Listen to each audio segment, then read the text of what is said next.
Today I wanted to show you a flip through of the altered book that I've recently completed. The book that I chose was a copy of Shakespeare's Macbeth from the 1970s that I bought at a used bookstore. And the theme for the book was going to be nature. On the cover, I have this beautiful curvy stick that reminds me of a wand for a closure and some fibers that I braided together. So we've got some actual fabric and some bits of faux leather and some yarns. And it has to be pretty long to actually go all the way around the book, but you can see that the colors pick up some of the colors that are on the cover of the book. And I punched the holes for the stick and the yarn with my cinch binding machine. The cover is made from deli paper that I jelly printed on using a jelly plate. And so that's what you see mostly. And then some hand-carved stamps that I also used. And then the word grow, which turned out to be an important word in this journal for me. And I did the covers last, so I knew that I wanted to have that on the cover. And then you see a little bit of Act 2 here. That's a bit of a page from inside the actual book. And I wanted to sort of commemorate the book in that way. I went all the way around the spine and repeated the designs on the back cover and just gave a coat of Mod Podge at the end to sort of seal everything down.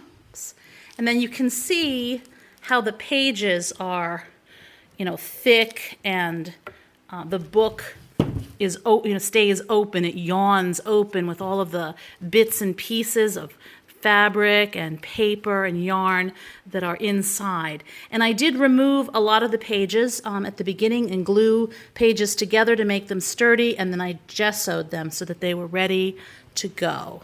So let's flip through and see. Here's the inside cover, and I wrote up on the top, part of the process is to re-enchant the world of nature, and that's a quote from A.T. Mann. And I loved that quote because I think it is important that we re-enchant or re-sacralize nature and see nature as something sacred and something that is worthy of our veneration and especially worthy of our care. There's a lot of glare because there's a lot of gold paint actually on this page.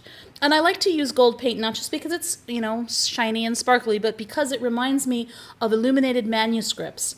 And so I like to use metallic paint often on my altered book pages. So here we have original art and acrylic paint and some stenciling and some words written very small around some of the circles that are here and over here. And then here's that first time that the word grow appears. And then I wanted to try a cutout page, which was kind of neat, and had to plan, where this would frame. So it frames the seeds here, and it frames her face here. Plant your seeds and wait. So an original carved stamp, a purchased stamp, and some cutout artwork from an old art history book. Then another page with a lot of ink drawings and stenciling behind and some acrylic ink that I washed into the background and some gold illumination around the mushrooms. And then some stenciling and some jelly printing and some collage elements. This is one of my favorite page spreads. I don't know where you would ever see a Gainsborough painting and two geese from an Egyptian tomb together in the same piece of artwork, but there they are. Then a nice longer quote that I really enjoyed. I'm going to read it because it in some ways captures the intent of this book. One language for all divine callings. It is woven together from the rustlings of the leaves, the songs of the birds, and the roar of the waves. The divine language has fragrance and color. Through this language, God responds to each one's request and gives a prayerful response to prayer. And so I like that, this whole idea that a divine calling is made up of the the sounds of nature, the sounds of the rustling of leaves and the songs of birds and the roar of the waves. This was an interesting piece with 2 collaged elements and then a lot of sort of layers of doodling in the background. And then some of my own sketches, scans of those that I scanned out of my nature journal and then cut out. And then an actual little sort of wood sprite that I constructed out of raffia and moss and some other bits and pieces. Another spread that I love what it says. It says, "Today, live gently upon this earth. Today, with brave wings she flies. And today, be fearless." So some thoughts that I really appreciated. And here, more sort of doodling, background doodling, and some repurposed sketches from my nature journal. And then an interesting, again, juxtaposition of female figures from throughout art history. Got a Leonardo and a Matisse and a goddess figurine from the ancient past, Neolithic times or Paleolithic times, probably Neolithic times. And then this, I forget who the artist is, but this is definitely a Northern Renaissance figure from a painting. And then a lot of shiny gold and bronze paint here. I hope you can see that. Everything that grows expresses the complete cycle of life. So I liked that a lot. And then doors are opening, doors are closing. I just love that thought. It's a thought that someone had shared in a Facebook group that I'm in, and I liked that a lot.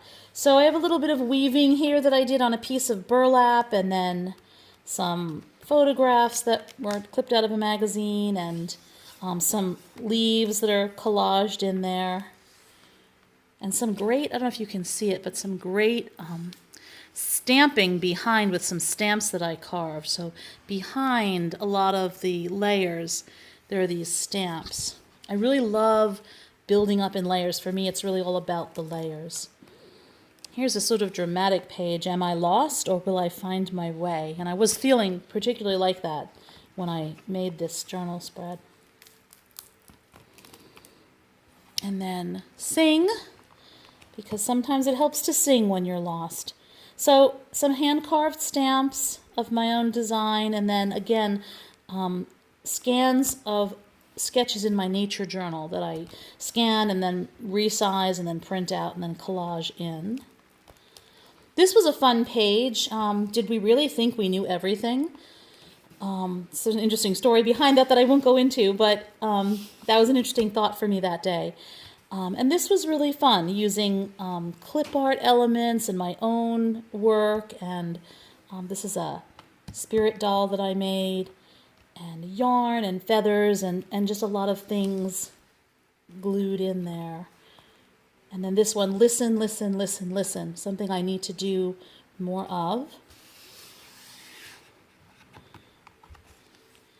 And then the very last page, which has a lot of gold gilding on it with gold paint, and it says enchanted. And that was sort of the idea at the beginning of the book, that the purpose and the process was to re-enchant our view of nature, to see it as something sacred and enchanted and magical and precious that we want to take care of and not exploit, but to care for and to venerate and to hold in high regard as something sacred.